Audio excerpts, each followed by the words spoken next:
I am Jamila Zidan. I am working with Deb on the Restorative Approaches to Intimate Violence project, and I am a first-year law student at Vermont Law and Graduate School. I'm Deb Witzel, and I am a 20-year veteran in Colorado's restorative justice scene, maybe more.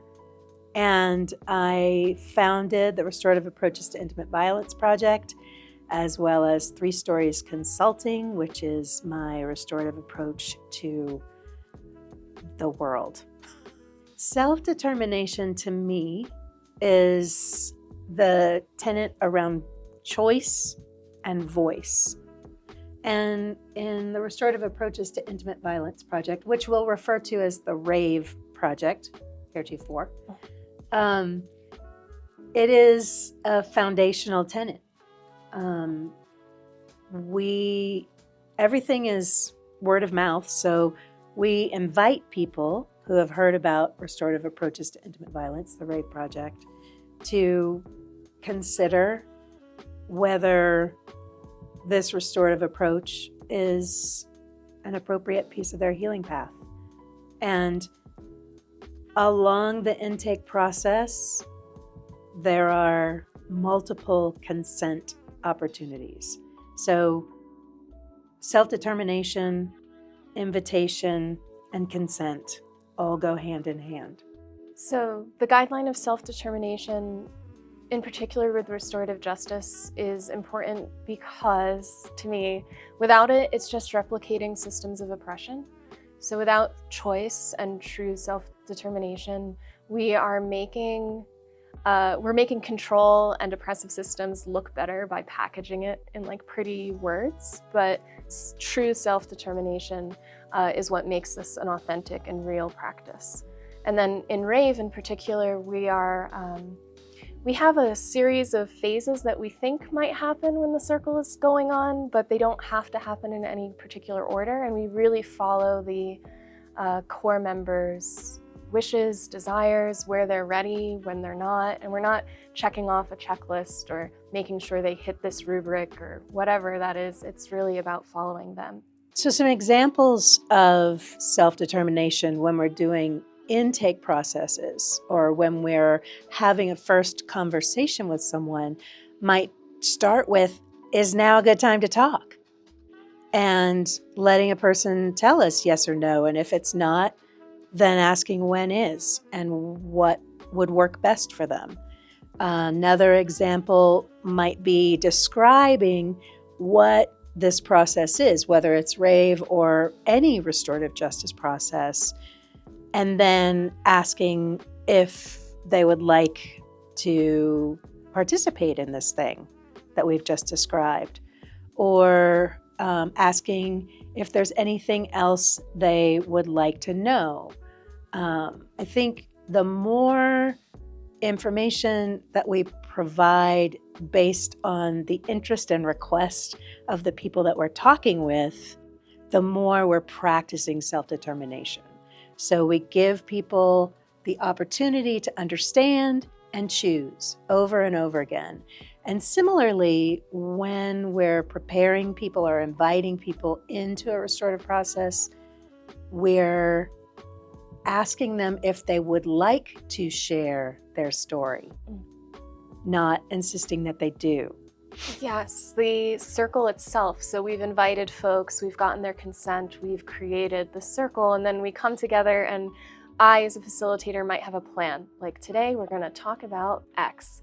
And then the core member does something completely different or repeats a story again and again. And that is okay. That is their choice, their circle, and we're going to continue being there and showing up however they need. I have learned a lot in the 20 years that I've been doing this.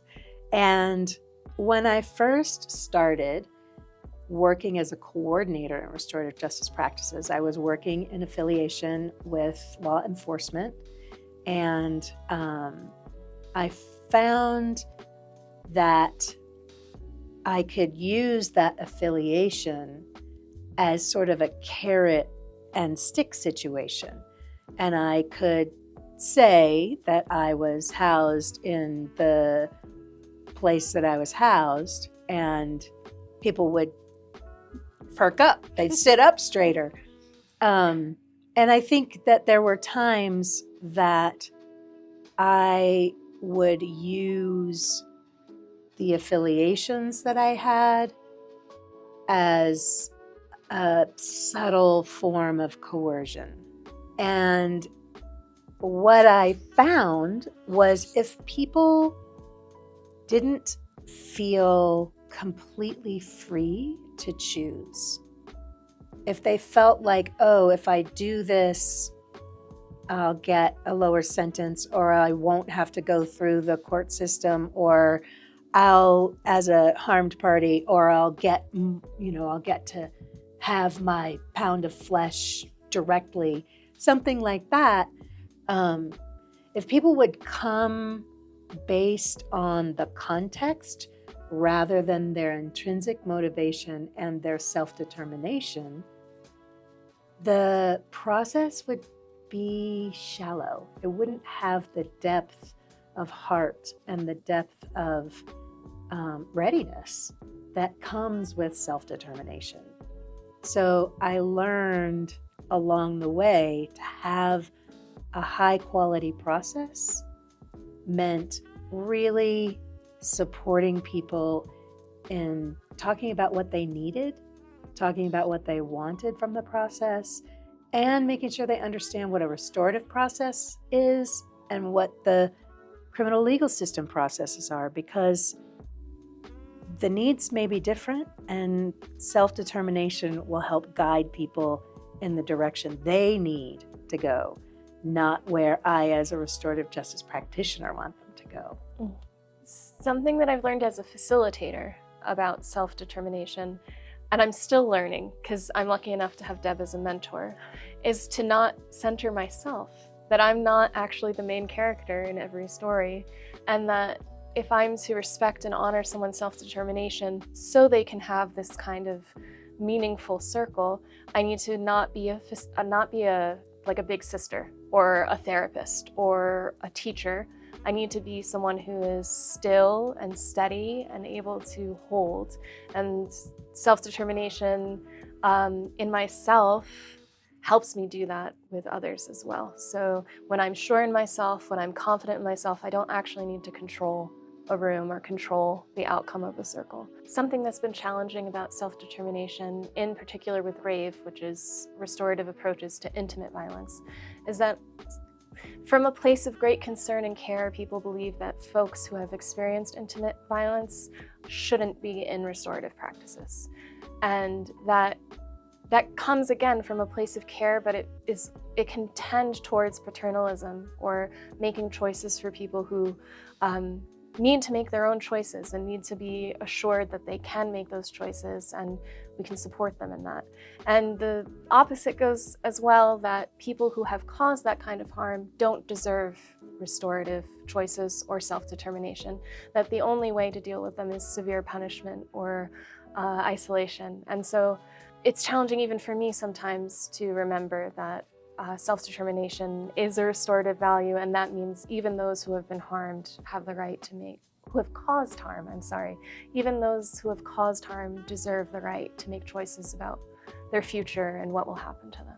So what is important from my perspective relative to the challenge of restorative justice practices in partnership, if you will, with the criminal legal system is that the criminal legal system folks have a deep understanding of the value of self-determination, the importance of people who have been impacted, who have been a part of a crime or sometimes just a conflict, to have the opportunity to speak for themselves.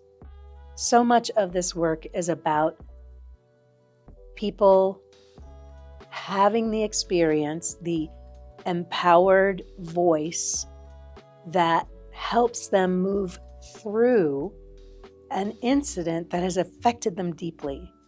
And self-determination is our way through conflict, through harm. Another challenge is for us as practitioners to trust the people that we're working with. Sometimes, especially in rave, people will come to us thinking they're ready for this thing, this community of support as they're moving through this restorative process. And fortunately, rave is not a time-limited thing. So when people come in and they discover, whoa, this is a lot, we, as practitioners, need to trust their self-determination in putting the process on pause until they're ready. We also need to be transparent. Like, as practitioners, this is a time-limited offer. Often when you're working in the criminal legal system, there's a time frame that things have to happen within, so it is limited. In our process in the community-based work, we stay open. We keep the doors open. When people need to pause, they can pause. When they're ready to come back, rave is there for them. So the important piece is that, again, we as practitioners are transparent and providing all of the information for the people that we're working with to make their decisions. It might mean even in a time-bound situation, slowing down and resisting that sense of urgency that, oh, I only have 45 minutes with this person. I need to get them to say X, Y, Z, and I need them to understand all of this right now.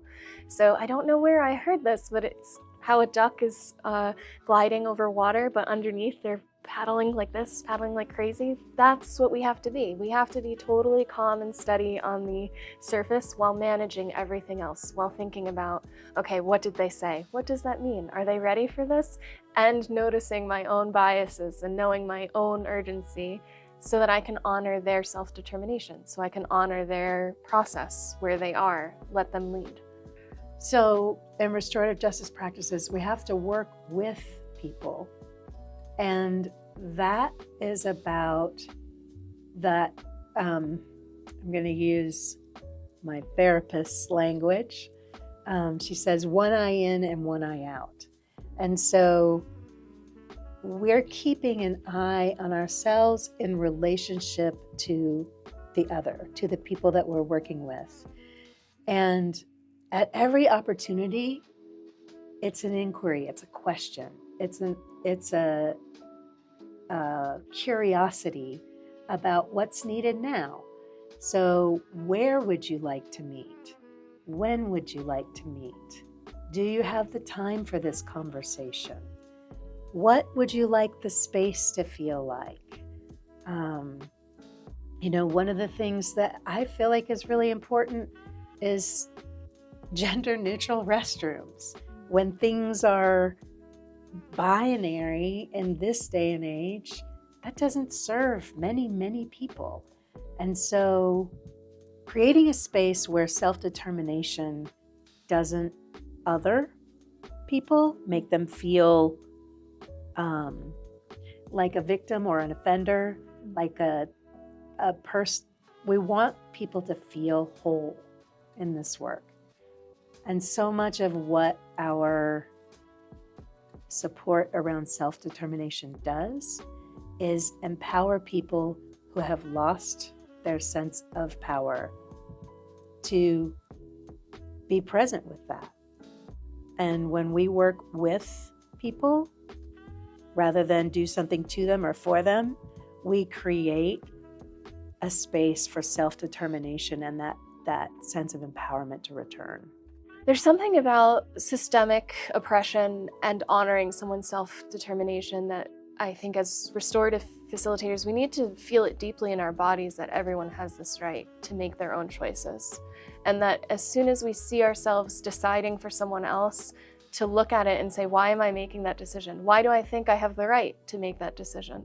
And just really being mindful of our own isms, all the isms that we have that color the way we think.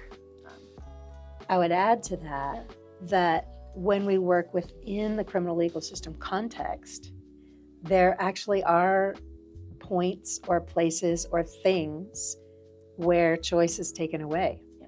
And to be fully transparent with people, yeah, to tell them what's up, like it is your choice to complete this agreement or not.